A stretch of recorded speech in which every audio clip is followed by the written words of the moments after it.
রিফাত কি রিফাত তোর বাপের কি আছে?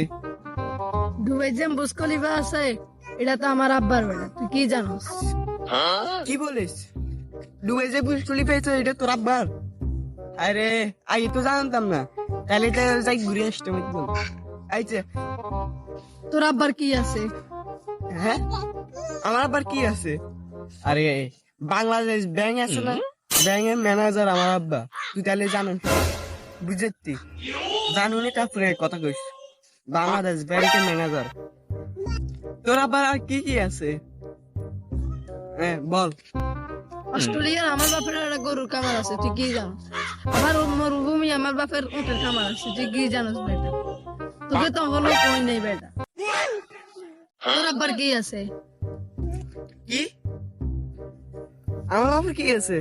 ও, আমি তো তোর অনেক কিছু বলি নাই।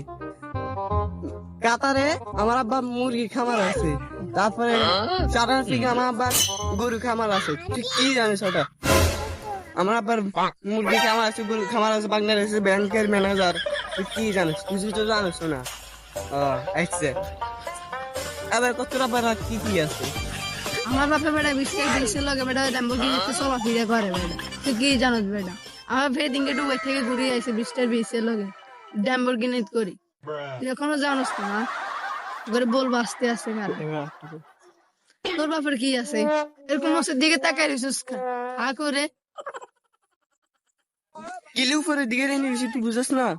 আমার ছোট ভাই সান্দার দেশে যা আর ফকচক করে বললাই। আর আমি তো প্রতিদিন সকালে রাজুদের বাসি পড়াটা স্যারে নাচতে করি না। বুঝতে হইব বড়, বুঝতে হইব। আমার ছোট ভাই সান্দের দেশে আর প্রস্তাব করে বললাই, বুঝতে হইব। আচ্ছা থাক, তুই যা, আমি আসি। হ্যাঁ